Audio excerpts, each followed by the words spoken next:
So it's a real pleasure for me to be here today. I want to thank, of course, the Chamber of Commerce, Neil Stein, Chris Weber. I want to thank the school board and superintendent for having us here in this beautiful facility as well. Our sponsors, of course, fantastic food always from Food for Thought. And also I want to acknowledge my city council, most of whom are here today. These are folks that I get to work with on every single day who provide leadership on many of the things that I'm going to talk with you about today.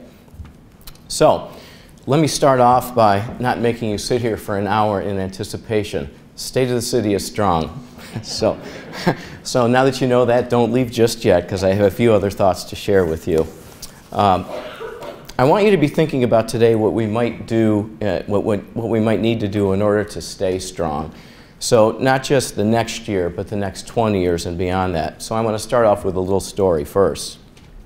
The story is about a young man living in poverty who was working a dead-end job on a boat when he fell in the water and nearly drowned. So sick from the experience, he spent the next 2 months with a fever and nearly died. The following fall, with no money, he persuaded a nearby school to accept him as a student in exchange for becoming its janitor. Once exposed to learning, he made a commitment to outpace his fellow students and conquer all subjects he was exposed to. He didn't know what this commitment where this commitment would take him, but he believed it would allow him to make a mark in the world. 6 years later, the janitor was the school's president. 2 years after that, he was a state senator. 3 years later, a brigadier general and a U.S. congressman, and sometime later, the janitor became the president of the United States. So if you didn't figure this out already, the story is about our own James Garfield. So why this story? Just like President Garfield committed himself to the principle of lifelong learning, communities also need to be committed to a set of principles that guide both their planning and their daily activities. So as I report to you today about all the fantastic things happening in our community, I want to frame my comments within the context of about a half a dozen principles that many experts in fields like public administration, public policy, and the private business sector as well, urban planners believe are those things that are keys to successful cities of the future. So the first of those is enhancing the means to pursue healthy living. Americans are more health conscious today than they've ever been. We're living longer, presumably we're going to work a lot longer. So it's increasingly important for us to have access to quality treatment and preventative health care facilities, and also to be able to live in a community that allows us to pursue a healthy lifestyle. So how are we doing this here in our city? We are expanding the number of great, fantastic care centers in Mentor. This is a picture of the Lake Health Wellness Center, this 85,000 square foot facility that opened last year on Market Street. There we go, clicker's working. Great Lakes Gastroenterology invested $700,000 last year and expanded its practice on Mentor Avenue. We just recently cut the ribbon on the Danbury Assisted Living and Memory Care Facility on Lakeshore Boulevard. That's a 73,000 square foot new facility that has 73 living units in it. Very shortly, on Hopkins Road, we will see the opening of the Ohio Center for Oral, Facial, and Implant Surgery. That's a 4,000 square foot facility. We're really excited about this one. Actually, there's a lot happening on Norton Parkway. I wish I could tell you a little bit more about what's happening with Cleveland Clinic, but that's for another day. In the meantime, we have 2 medical office buildings being planned on Norton. The first is a 2-story, 40,000 square foot facility. It will be the home of Macy Family Dentistry, as well as a couple of other medical practices. Dr. Sarar is with us today. She's behind this fantastic project. Also, we just started the planning for the Great Lakes Jaw and Implant Surgery Center, which will be right across the street from Macy Family Dentistry. That's just over 6,000 square foot facility. We're also trying to attract healthier eating choices in town. Everyone was excited last year about the opening of Core Life Eatery. They've been doing very, very well. Also in the past year, the Urban Soul Grill, which is an all-vegan soul food restaurant. If you haven't been there, it's worth a try. Just not too long ago, we opened the Clean Eats restaurant at the corner of Heisley Road and Mentor Avenue. And they have very, very good daily food choices, but they also have a weekly healthy meal plan that you can subscribe to. We're also creating more places in our community where you can exercise your body and ease your mind. The video that you're looking at is some aerial footage of our new Springbrook Gardens Park, which actually already is open, although it's not quite finished yet. This is a 56-acre facility. It's predominantly a passive park. It's got 2 miles of walking path. It's got a beautiful pond where there's a boardwalk that you can fish. We'll be stocking the pond with fish, and great place to just contemplate your future. We're also hoping to maybe talk and work with another private health organization to consider some additions out there, but again, it's intended to predominantly be passive in nature. Part of healthy living is certainly ensuring our personal safety, and maintaining a safe community to live in is important, not only for our physical well-being, but also for our mental state of mind. We need to feel secure in the places where we work and live and raise our children, and I think our Mentor Police Department is doing a fantastic job of that. What you're seeing on your screen here is some, I don't know, perhaps uninteresting footage of body cams that we just implemented in recent months in our department, and it's really just one more tool that we're using to upgrade our services to the community. One of the things that we're all really proud of in our police department this year is looking back statistically. In 2018, our criminal offenses in the community were down 22%. That's a significant drop. That's almost 600 fewer out of a total of 2,200. We also saw a 15% reduction in the number of injury accidents. And I think that 100% of that is due to a proactive community policing that our guys engage in every single day.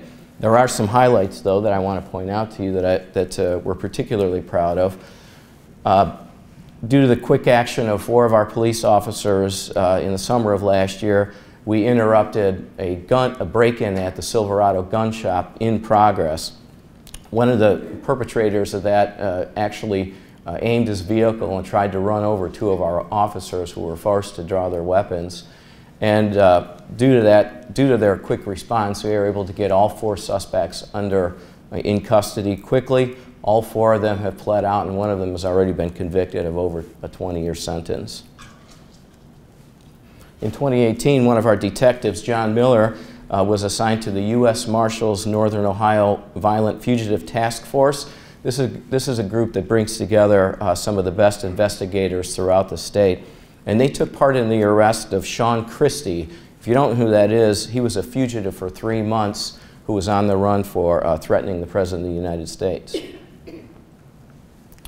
This is a picture of Patrolman Kevin Hatch, who just in January received the Lake County Chiefs of Police Life-Saving Award. This is a really cool story. Patrolman Hatch responded to a woman who was receiving texts from an unknown source. Those texts had to do with messages about an intention to commit suicide. Using investigative methods, Patrolman Hatch was actually able to locate where the person lived. It was in Bay Village. He contacted the Bay Village police, who reached her just as she was in the process of committing suicide, and they were able to save her life.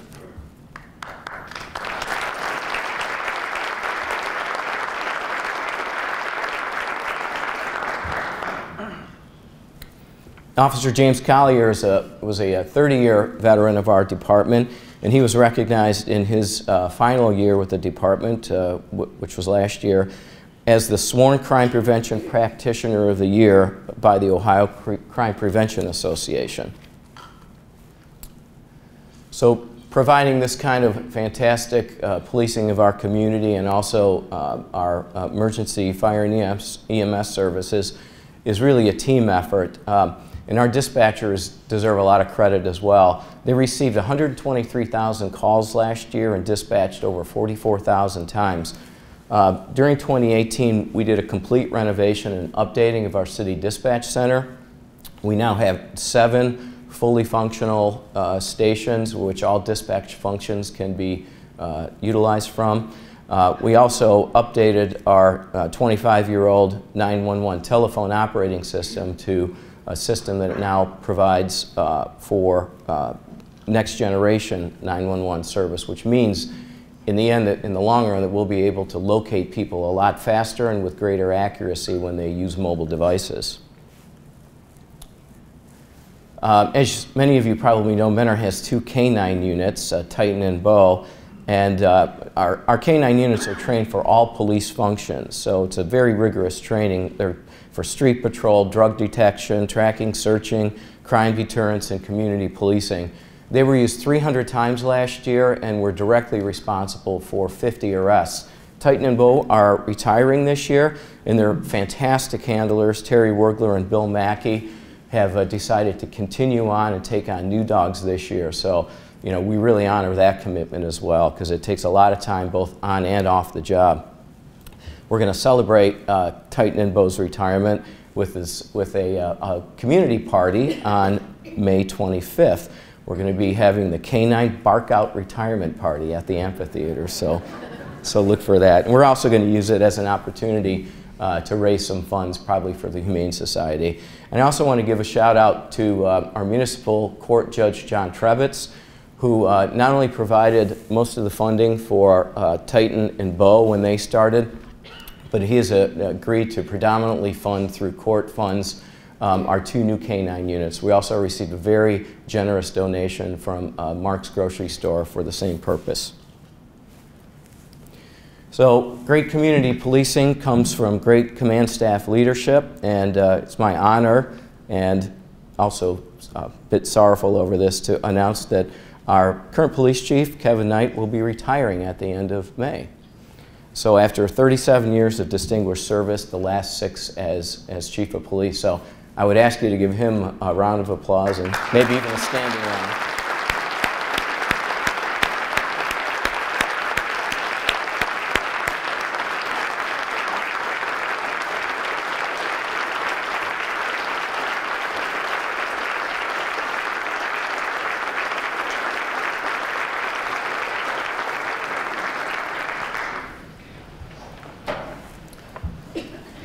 Chief, it's been my pleasure to work with you for almost 10 years now, and you'll be sorely missed. Our fire department is equal in its commitment to protecting our community. 2018 was our busiest year in history. We had almost 9,000 calls for service. This incident, I don't know if that's showing up particularly well on the screen, but this incident happened back in October, and on October 20th of last year, we had a severe hail and windstorm that blew through the community, similar to last Sunday, maybe a little worse. And we had several down power lines and persons who couldn't get into their homes. And it was, Chief Searles called this the busiest day of his career. But I'm happy to say that actually it resulted in about 500 calls for service and fire department being called out to over 70 incidents similar to this. Happy to say that those folks were extricated without any injury. Our fire department is also leading the charge among our safety forces in working with the Mentor schools to enhance their safety here. I really want to also give credit to Superintendent Porter, who, in my opinion, is leading the pack in Ohio for progressive safety practices in schools. So congratulations. So last year we had a successful tabletop exercise with the school district, and currently planning a live exercise here sometime after school lets out. Our fire department was successful in training through our community education officer over 700 different school staffers and teachers to meet new state school standards for CPR and AED training. And we also put together a pretty interesting PSA program for fire and life safety that ran during Mentor home football games this past program. Our fire department and police department are also working closely on the project to bring school resource officers into the schools. We applaud the school's effort to place policemen in the 2 middle schools, and we share their commitment in the long run with a goal of putting resource officers in all Mentor public schools. Our fire department is also leading the way in the construction of a new emergency regional response facility. This is a $3.2 million project that will be bid out this year that will consolidate most of our specialty response teams, including our water rescue, our technical and trench rescue, urban search and rescue team, our hazmat unit, our medical incident response, and our bomb squad. Another important principle is achieving environmental sustainability. It's important for us to always try to find the balance between permitting growth and change in our community, but also keeping an eye on the environment, and also treasuring our natural resources. So we try to do this try to be mindful of the things that we do every day in our community that can have a positive cumulative effect on the environment. Over 2018 and 2019, the city will invest almost $400,000 in energy upgrades in our city facilities. The Public Works Department, in cooperation with the Tree Commission, routinely every year plants over 200 new trees on public property and streetscapes around town. And we try to do some education of the public as well where we can. Our natural resource officers in the Recreation Department have a program in place called Sustainability in the Suburbs. And that is intended to raise the green IQ of our residents by giving talks and demonstrations and doing fun activities on showing how little changes in our behavior can add up to big differences in the community. What you're looking at right here as I talk is another aspect that we're trying to be mindful of, and that's how we integrate necessary public projects with environmental sensitivity. This is our two-town stream restoration project that you're seeing. This is a project that we're particularly proud of. We originally went into this with a need to address some significant storm and flooding concerns in Ward 3 in an area just north of Bellflower and kind of east of the municipal line with the city of Willoughby. And this project is now detaining enough water to reduce large flooding events by up to 80%. It's actually lowered the floodplain by 4 feet in this area, which should resolve most of the issues we've seen there. So it's a great project, but what we're particularly proud of is that we were able to do this in a manner that will actually add tens of acres of high-quality wetlands in the process. So that didn't exist in the past. This was actually a very sharp vertically sloped man-made ditch that's now been returned to a natural stream. We're going to be doing a similar project like that at our new Springbrook Park this year. We received about $250,000 toward a $500,000 project that will add about 3 acres of wetland at Springbrook Park, and also reduce sediment and nitrogen and phosphorus rolling into the lake by about 700 pounds annually. So that's a fantastic project. We're also trying to protect assets that we already have. This is a section of our nature preserve at the Mentor Lagoons in a project with the Ohio Nature Conservancy. We've been on a multi-year, but it really kicked up last year where we did a full-out removal of invasive species, in particular the European black alder tree. That was replanted, those areas where the trees were removed were replanted with native species. We put in over 500 saplings and seeded with native flowers and bushes, and you can see a nice representation of one of the slopes that have come in with those native plantings. Project that I'm most excited about, and I think is a big milestone for our community in the restoration of our Mentor Marsh project, occurred this year. A consolidated lawsuit that involved the Ohio EPA, the city of Mentor, and those heirs to the folks that installed a large salt dump many decades ago in the early 60s was actually settled this year. So if you're unfamiliar with the Menor Marsh and its history, not too many years ago, if you had driven across Corduroy Road and as you went into the headlines, if you looked to the right and left of you crossing the bridge, all you would see was the tall, reedy Phragmites plant that is a very salt-tolerant plant. The reason that's the only thing that was growing there was because the marsh was contaminated because of this large salt dump. Well, this year, that lawsuit was settled to the tune of $10.6 million. That money will be used to remove those salt tailings from the marsh site. To give you some idea of the scale of that, there will actually be 360,000 tons of salt removed from that area. And that will allow future efforts to be made to start cleaning out the salt and replanting. What you're seeing on this video is action that's been taken to this point in areas that are with a much lower saline content. So through the fantastic efforts and partnership with the Cleveland Museum of Natural History, the City of Mentor, the Lake County Soil and Water District, they were able to kill off hundreds of acres of the Phragmites, replant them with native seed species, and you can see by these videos that a lot of those are taking hold. So there's good reason to be excited there. Sustainability doesn't always just mean conserving resources. Sometimes it requires acting to preserve our existing resources for future generation.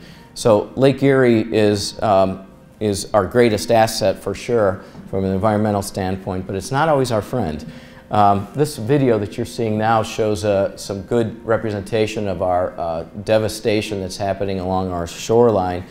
What we've done in order to counteract that is some of what you see in those rocks that you see built up. Just this past year, as you look at the video right now, we replaced about 300 feet along our shoreline of revetted armor stone necessary to protect the building that we own at Menor Beach Park. A couple of years ago, we improved about 600 feet of our shoreline to the tune of about $800,000. And this year, we have a project in our capital budget to replace an additional 600 feet to extend along to protect our marina to the tune of about $1 million. So you hate spending the money this way, but it is important for us to protect our assets.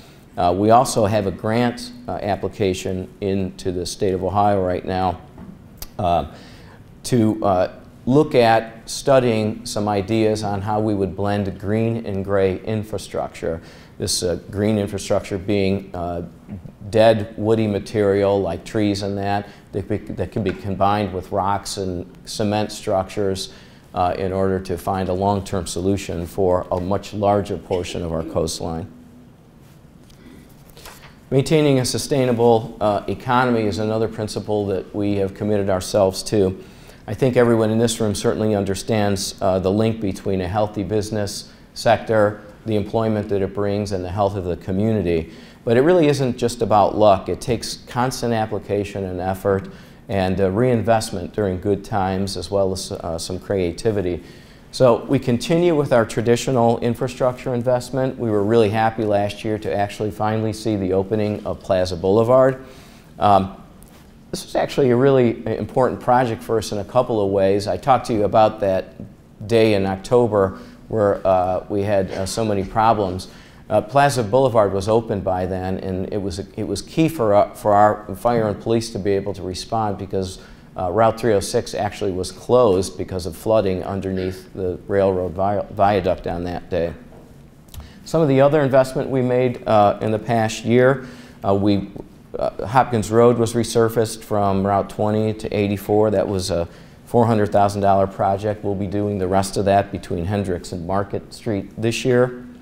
We'll be resurfacing the entirety of Hendricks Road between White Oak and State Route 2. That's about a $440,000 investment. We're making fantastic progress with our Headlands Road street rehabilitation project.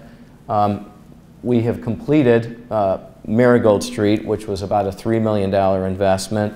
We're under contract and have started the complete reconstruction of Orchard Road. That's about another $2.7 million. This year, we will be under contract to begin the complete reconstruction of Glen Meadow and see the resurfacing of Glen Lodge and Waite Robin. So you can see we're probably about 2/3 of the way there. That project this year will cost about $3.8 million. So we're looking at about $10 million or so already invested in that project. And as you can see from a couple of these overhead shots, there's the overhead and street view. The neighbors are very happy with it, and it's working out very well. We're also going to be addressing the fencing and the parapet wall on the bridge that crosses State Route 2 on Route 306. That's about a $380,000 project. When it's finished, we're hoping that it'll look a little bit like what we were able to do over on the same stretch of road crossing Interstate 90. Project that we're very excited to see go online this year is the detention basin on property behind the former Rice School property. This is a $700,000 project that has really turned out very, very well. About half of this was paid for through state funding, but the impact of this will be significant for flooding in neighborhoods in and around the school south of Lakeshore Boulevard. So what this retention area is going to be able to do is effectively treat a 10-year large storm event like a 2-year storm event. Why is that important? So a 10-year event, just for explanation purposes, is one that his severity happens about every 10 years. So capturing that water and holding it will reduce it down to the impact from a 2-year event. That's important because the receiving storm pipes downstream of that can only receive 5-year storms of a 5-year size. So that means that in the past, when large events would come through, the streets would back up, the yards would back up, and basement issues would happen. So that will go online in the early spring, and and that should be tied in by the time the heavy rains come in the spring. We did a little quick calculation yesterday and determined that over the last 10 years, we've invested just locally over $130 million in public infrastructure, which was really a very ambitious schedule, but we wanted to be, we were recognized the fact that the interest rates were historically low for public borrowers. To give you some sort of reference point on that, 5 years ago, the city's total debt was about $16.7 million. Today, it's $24.4 million. Yet, we actually have the same debt service payments today that we did 5 years ago. 5 years ago, those debt service payments represented about 4.2% of our total general fund revenue. Now that's only 3.5% with almost $8 million more in debt. So a lot of that credit goes to David Malinowski, our finance director, and his staff. He's seen up there with his staff receiving the Auditor's Award with distinction from the former Auditor of State, Dave Yost, and a well-deserved honor. Business development is also key for our economic sustainability. I want to introduce you to a couple of people. One who you all know well, Kevin Melichek, who is our new economic development director, replacing the great Ron Traub, who I'm sure would love to be here with us today. And Kelly Conrad. Kelly, if you could stand up. Kelly's our new economic development administrator who took Tom Thielman's place. Thanks, Kelly. Also doing a fantastic job. So Mentor had saw more than 70 new business open in 2018 and several new expansions. As a result, unemployment averaged about 4.2% in our community, which is full employment. We've really been there for many, many years now. Income tax revenues were up 2.7%. So all in all, things are doing pretty well. We had some really exciting new businesses who are either about to or have started doing business this year. This is, of course, Denora Tech on Tin Man Road. Highland Electric is already doing business.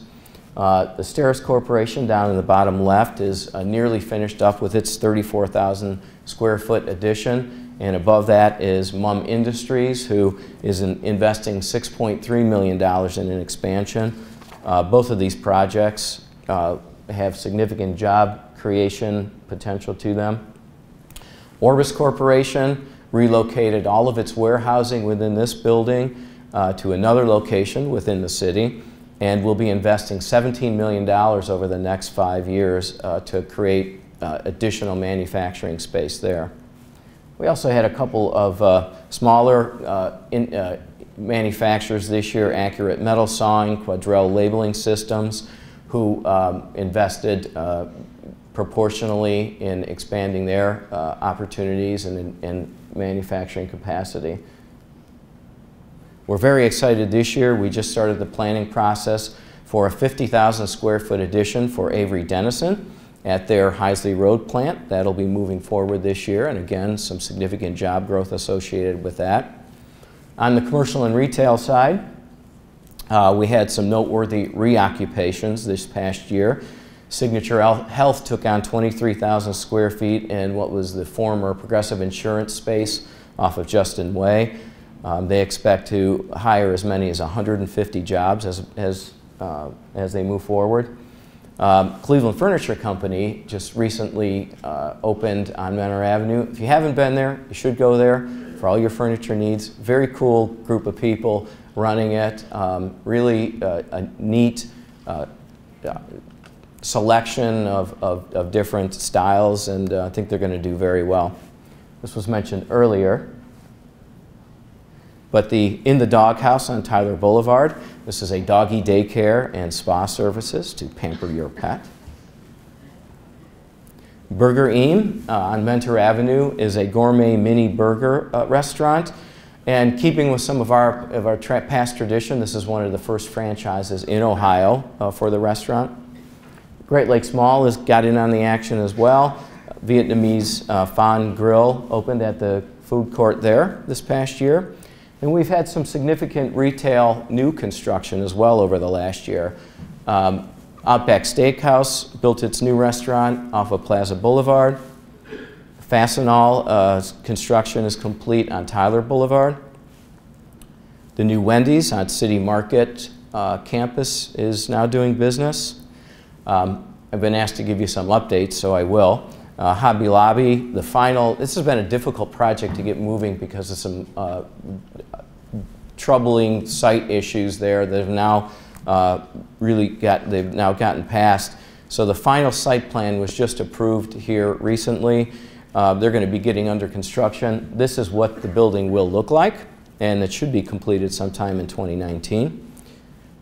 Menards will be opening, we think, likely in June of this year. That's a 254,000 square foot building.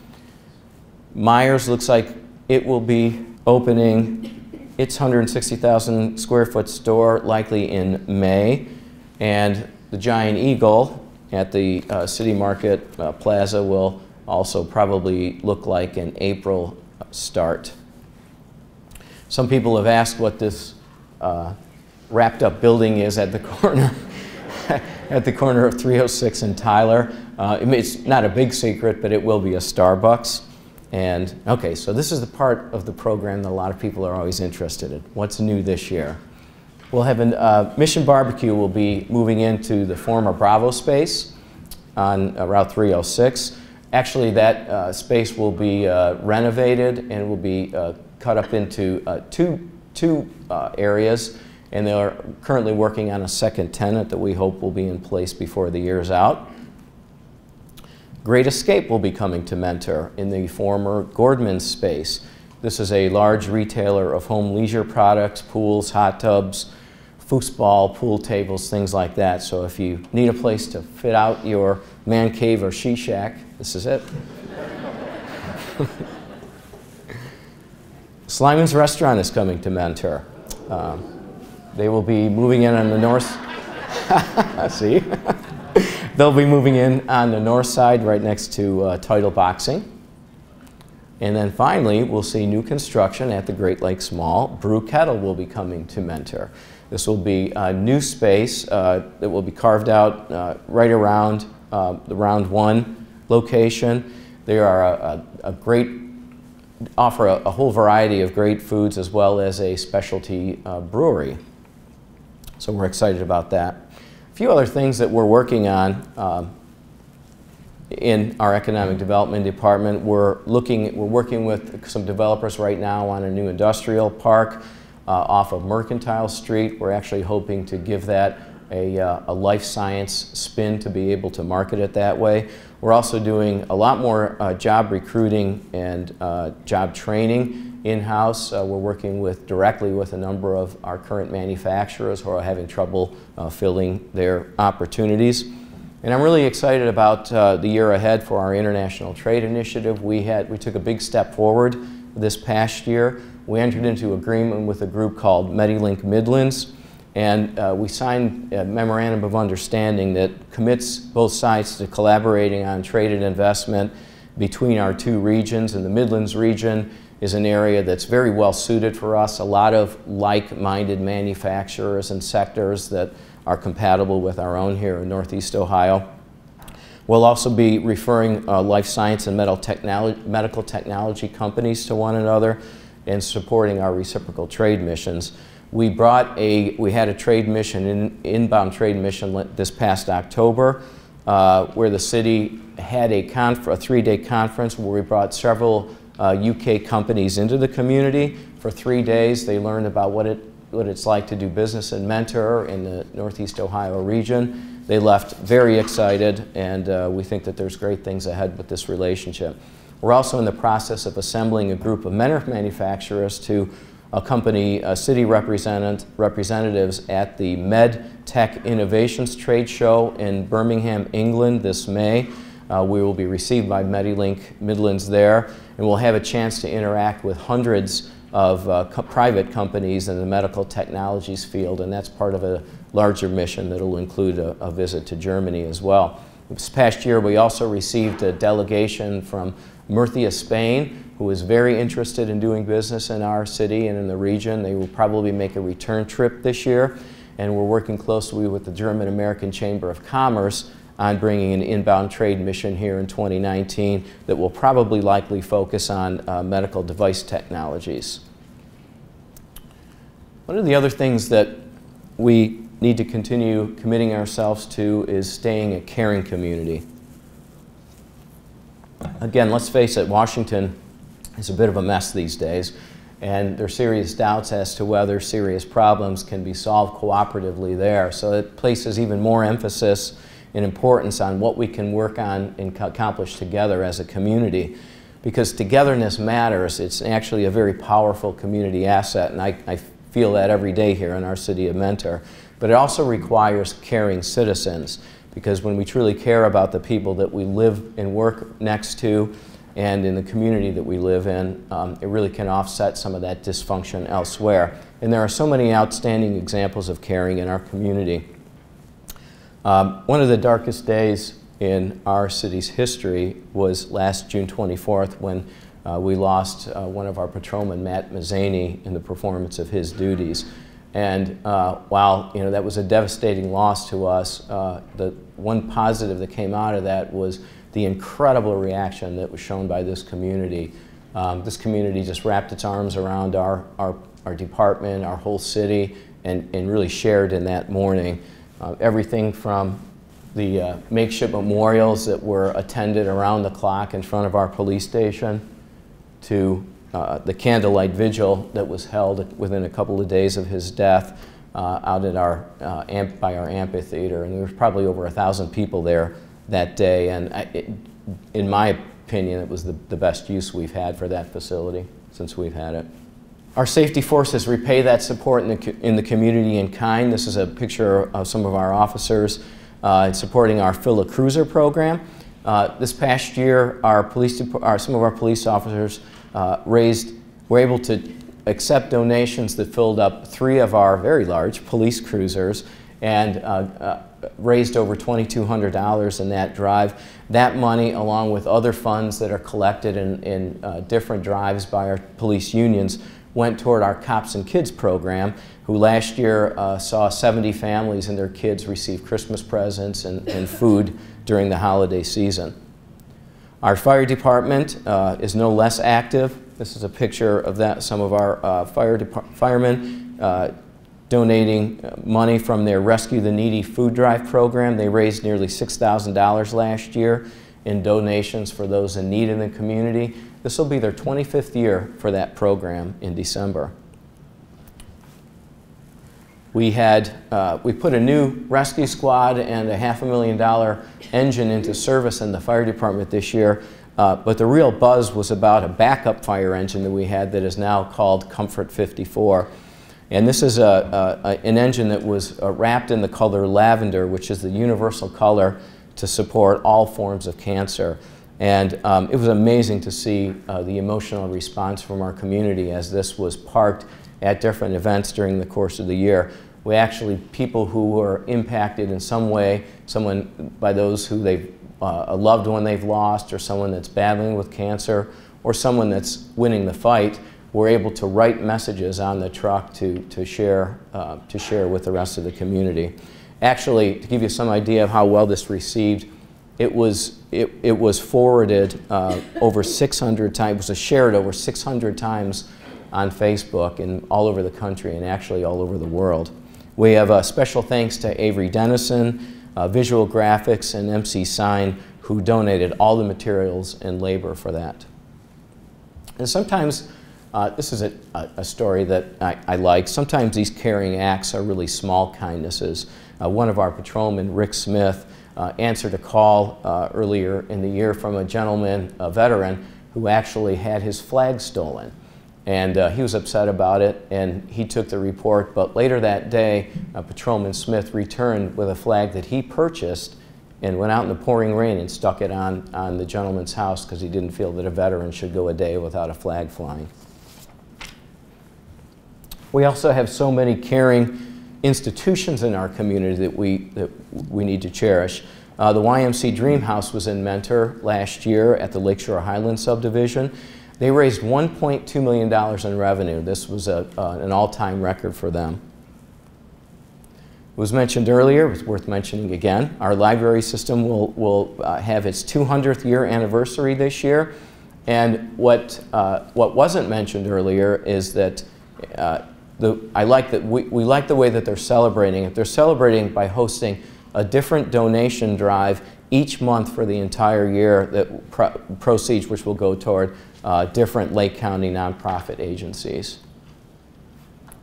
And we also want to thank those that are tending to the spiritual care and health of our community. We have over 30 churches and places of worship in our community, and we want to just recognize one of those, St. John Vianney Church, who is this year celebrating its 50th year as a parish. And they actually have now 12,000 parishioners and one of the biggest parishes in the Cleveland area diocese. We've also committed ourselves to becoming a smart city. Smart cities are those that use data and the Internet of Things to improve government services and the resident quality of life through analytics and automation. So connected devices and sensors are becoming more and more used to improve things like traffic conditions and policing, environmental impacts, helping to evaluate when infrastructure needs to be replaced. So, and as well, data collection and analysis is being used to protect lives and places, predicting things like when the impact from storm events and flood impacts, as well as identifying areas that might be more susceptible to criminal activity. So one of the things that will be necessary over time to enable this is a 5G network, which allows for high bandwidth transmissions with low latency so that we can put these smart devices to work. And just this past year, City Council adopted a comprehensive regulations for small cell wireless facilities. That's very important for our community because it allows now for prompt licensing while also giving us the opportunity to be able to preserve the character of our community and our rights of way. Our city is also becoming very connected. Most of our city facilities now are connected through utilizing private utility fiber networks that we're building out through our public service department. And we're also looking to enact and keep ahead of our building regulations to provide opportunities when new development goes in, that we're mindful about placing things like conduit in place so that fiber can be more easily stretched. One of our most important principles to commit ourselves to is finding ways to connect people. This is an age of the internet where we have unparalleled connectivity and convenience, where younger generations take for granted that the world can be delivered to them on a 4-inch screen. But those same expectations are starting to transform the way that people are living and working. Commercial development and housing development is starting to move forward on what is referred to as a pedestrian scale. So being able to enjoy walking or biking or taking no-hassle short trips to get to the places and things that you enjoy. Mobility habits are changing, as we all know. There's a less interest in driving going forward. There's more reliance on public transportation and things like Uber, the advent of autonomous vehicles, having the world delivered to your doorstep by Amazon. So all of these things are changing the way people live and work. In many ways, this sort of desire for connectivity resembles an older way of living.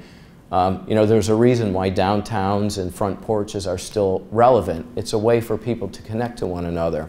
So how is Mentor doing this in a suburban setting?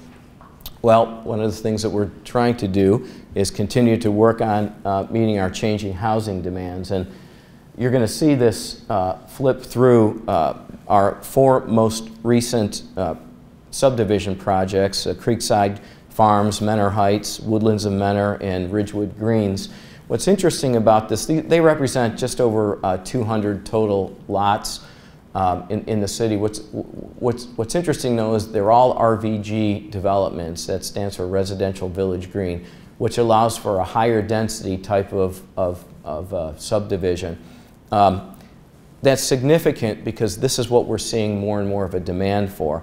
So one of the things that the city's doing this year, there's a second draft that's about to be presented to City Council for its review, is updating our planned unit development regulations. And the point behind that is to provide flexibility on the size of parcels where higher density residential and mixed use developments can occur. So, but also with a requirement for much higher building and architectural standards. So we want to encourage things like luxury apartments and condominium development. One area that we're particularly focused on that we see as having some great potential would be, for example, the Sears property off the Great Lakes Mall, seeing that potentially redeveloped for high-end residential use. We also continue to enhance our own alternative transportation options. We're continuing to build out our bicycle network. We have a grant application in place right now to add about 1,000 feet of bikeway along Headlands Road that will provide an important link from Headlands Beach Park to Jordan Street. That's about a $200,000 project. And after several years of conversations and cajoling, Lake Tran has agreed to place 2 new routes in our city, providing service between Tyler Boulevard, Heisley Road, and downtown Cleveland. So there are now 6 a.m. and 6 p.m. routes that run between the Tyler Manufacturing Corridor and downtown Cleveland. Very important for us because, again, we are short workers in this community. So being able to bring people in to fill those spots is very critical, and from what I understand, there are already a lot of people using those routes. Where we can in the community, we're trying to identify places and create a sense of place. Good example of that is in our Old Village district. The Headlands is a good example as well, where we want to try to maintain a unique character within our community. Some of you, it was mentioned earlier, the renovation of the Old Village Hall project, which the city was also involved in. We have very high architectural standards in our Old Village area, and this building behind Brunner Sand and Dietrich is a great example of that. Beautiful building that now houses Lighthouse Advisors, and more recently, the Eden Off the Avenue Spa. So when you create great space like that, you can expect some great businesses to follow. We're also trying to add to that character through our decorative lighting project. You may have noticed that there are new decorative lights in the Old Village area. The second phase of that will continue this year as well. And perhaps more than anything, creating desirable public gathering places locally where people can connect. We're doing a fantastic job of that in our recreation department, led by our director, Ken Kaminsky. I'll give you a few great examples of that. Our senior center now has this is a picture of an activity taking place at the senior center. We now have over 5,000 members there, and we had over 63,000 visits to our senior center last year. They prepared 17,000 home-cooked meals, and we started for the first year a Silver Sneaker program, which is a program that allows Medicare reimbursement for senior exercise activities. We already had over 1,400 people sign up for that. So again, great job, great work happening there. The Menor Ice Arena is another fantastic example. Our youth hockey program this year increased by 41% over the 2017. We also will be hosting once again the 2019 USA Hockey National High School Championships. 38 of the very best high school teams in the country will be in Mentor at the end of March for a large tournament. And we're really pleased to bring the first professional sports team to our city this year, the Menor Icebreakers, who started their first season this year with us. They'll have 29 home games. We're actually joined here today by one of the owners, Brian Moon, and the coach, Ian Duncan. You guys could maybe raise your hands there. So the Icebreakers play in the Federal Hockey League, and it's a professional developmental league, but it's great hockey. If you haven't been there, it's really inexpensive, great family entertainment. You can grab a couple adult beverages while you watch a game, and it's really a great brand of hockey. Our recreation pools, outdoor pools, have also continued to serve the public well. Of our 3 pools, we had 70,000 visitors last year, and I'm pleased to announce that this year we will be placing brand new water features, very large, very significant water features, at Civic Center and Morton Pools this year. But I think that the talk of the town over the last couple of years has really been our amphitheater, and I think better than anything, it's done the best job of bringing people together. You know, when you go out there, it seems like a real family affair. People have their designated sections where they sit, and you know, the kids run around and play, and it's just been a great addition to our community. Last year we had over 40 events at the AMP. This year we'll have even more. We're working on a concept for bringing a theater series there. I'd like to actually talk to the superintendent of our schools about a season-long theater series that would bring a couple of outdoor events combined with perhaps a couple of indoor events at the Fine Arts Center. So we'll be working on that. We'll also be bringing the Cleveland Pops Orchestra back to Mentor for our Independence Day celebration. That went very well last year. And our Mentor Rocks program is going to be bigger and better than ever this year as well. Mentor Rocks is going to be expanded to 13 weeks, so every Tuesday evening at 7 o'clock in June, July, and August. We also want to acknowledge Lake Health as once again being our primary sponsor for the Mentor Rocks program. In the month of June, we will be bringing tribute bands. We'll be bringing in bands that tributes to AC/DC, the Eagles, and U2, as well as hometown favorite Abbey Rodeo. In the month of July, we'll be bringing in tribute bands for Eric Clapton, Bob Seger, and a really cool event on the 3rd week, which is a group that will come in and do the entire Grease soundtrack. It's their 40th anniversary of Grease, and I think that's going to be quite popular, as well as a Rolling Stones tribute band named Satisfaction. And then in the month of August, Billy Morris, another local favorite, will be back. as well as a band that we've been trying to get for 2 years now, a Queen tribute band called Queen Nation, and we'll close out the season with a tribute to Paul McCartney, the McCartney years. We'll also be bringing back Kings Highway, which is a Tom Petty tribute band that played last year for City Fest, and Escape, the Journey tribute band, will be playing at City Fest on Saturday. And then really, really happy to announce that in partnership with Remarkable Lake County, the Gin Blossoms will be playing a free concert on July 27th at our amphitheater. And our ability to bring this kind of programming to you is really, has a lot to do with the fantastic sponsorship that we have in the city. We anticipate that we'll raise over $125,000 this year in sponsorship money that pretty much offsets in its entirety this type of entertainment.